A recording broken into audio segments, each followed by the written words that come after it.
everyone, Mr. DVB here. So today I'm going to be bringing you guys another late game review, and that is going to be for Spider-Man, which is another PS4 exclusive. So this game was released back in September, and it took me about 3 days to complete the campaign, and then another 6 days to complete everything overall, including the Platinum Trophy. Going into this game, I was extremely excited because I am a huge Spider-Man fan, and I was just really excited to see a new company's take on the character in a game that is not being influenced by the movies, because we all know how the movie games turn out.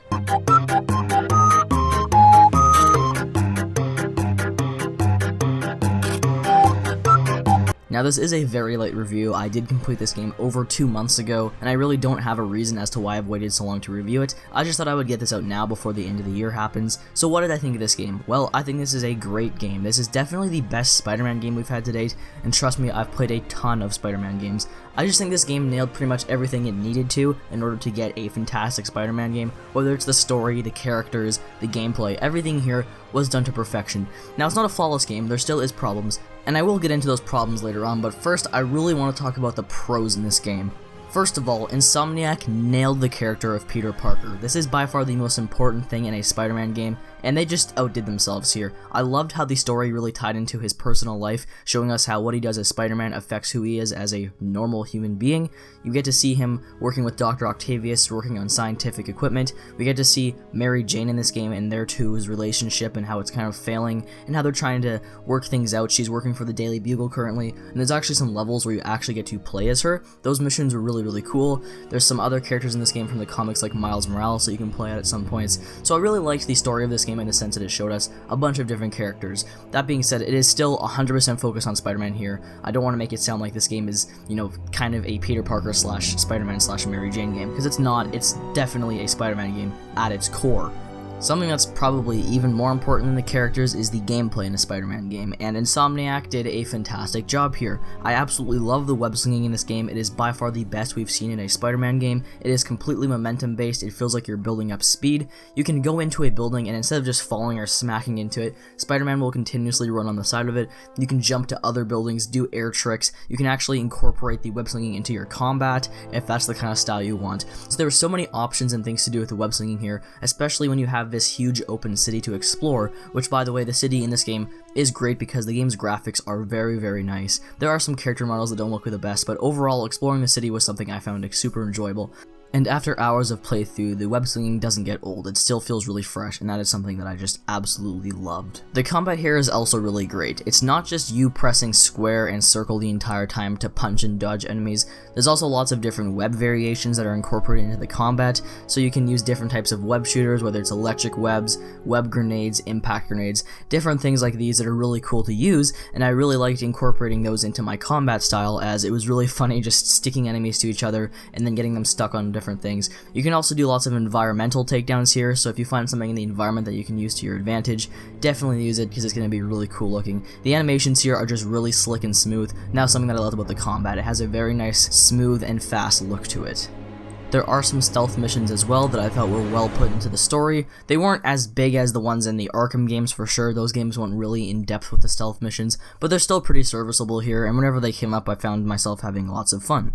Now back to the exploration for a little bit. The open world in this game contains lots of different events and stuff you can go to. There's lots of crimes around the city that'll randomly pop up that you can go in, swing, maybe do a car chase or some other things. These things got really repetitive, and that's definitely my biggest negative in the game, would have to be the side missions. I'll get into that when I actually talk about my full-on negatives, but the open world here was pretty good for the most part. I liked exploring it. There wasn't really that much to do in the open world, sadly, but there were some pretty cool locations you can go to.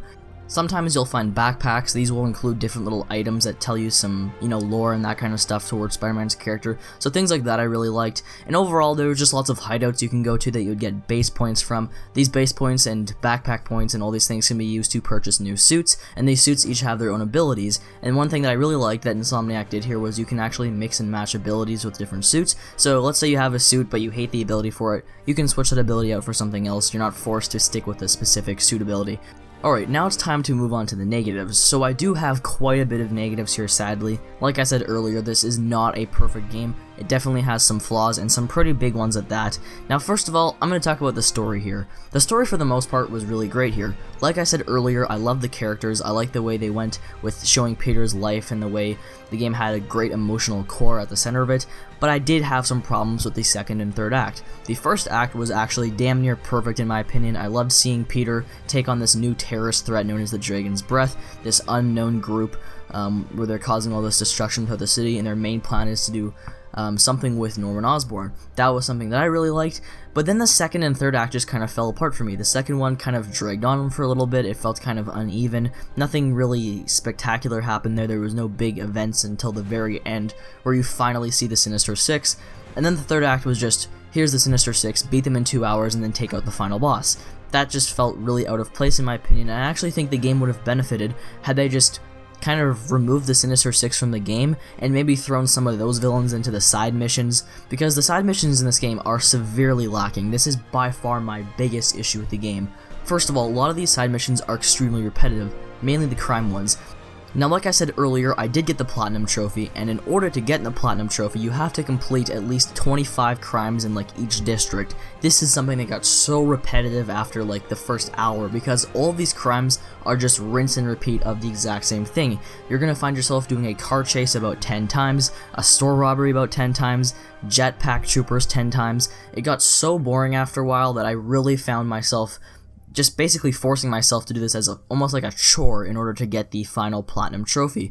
So they really need to fix the side missions in the future, and those are just the crimes. The rest here were not very interesting either. It's either Peter swinging around and helping, you know, with like fixing different pipes and that kind of stuff throughout the city, or fixing like gas problems. Lots of those things like that just weren't really that interesting. I would have much rather had seen somebody like Electro thrown into one of those side missions so you can fight them, and you know, do it kind of how Arkham games did it, where you have these side missions that take place throughout the game that overall are about 2-hour long side missions. That's what I love about the Arkham games. The ones here just feel super repetitive and, you know, not very interesting in the long run. So that is something that is by far the biggest issue that I have with this game. The boss fights here were also extremely disappointing. This is something that I take as a big negative because I love boss fights in games, especially superhero games. I mean, these are like these villains that we love from the comics, and when you see them just reduced to these really simple pattern recognition boss fights, it really disappointed me.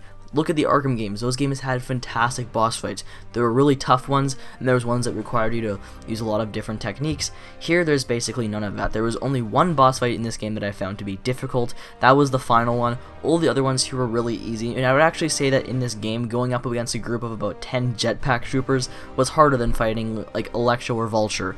It's just really lousy on their part, and I really hope this is something they improve on heavily in a sequel. Now, like I said earlier, I like the open world here, but it felt kind of dead to me. There are civilians walking around that will high-five you and that kind of stuff. The interactions here felt really awkward, though. It was really glitchy most of the time, and the high-fives wouldn't work or anything like that. The city just feels kind of empty, though. I mean, yes, it's big, and there's lots of places to swing to, but where I feel the game did itself wrong, and where I feel the Arkham games did much better, was the fact that in those games you could actually enter these really big locations like the Sayona Steel Mill and explore those locations, find little collectibles in there, take out enemies and that kind of stuff. That was something I loved about the Arkham games. There was, you know, lots of different locations you could go into, and there's like zero of that here in Spider-Man. The whole game basically takes place outside when you're swinging around, and that's something, it just got really repetitive after a while, and I didn't feel like there was much more for me to explore, because there really wasn't. But overall, I think that most people were extremely satisfied with this game. It's not a question. I did have lots of flaws with it, like I said, but in the long run, you know, the game is still really fun for the most part. I found myself enjoying the characters, I liked the story, I thought the combat was fantastic, and the gameplay in general was just really well handled. So this is without a doubt the best Spider-Man game we've ever gotten. It is not perfect, like I said, but I still really enjoyed it. So I'm going to give Spider-Man an 8.5 out of 10. So there you go, guys. Those are my thoughts on Spider-Man. I'll see you guys next time where I'll be reviewing Red Dead Redemption 2. I'll see you guys all then.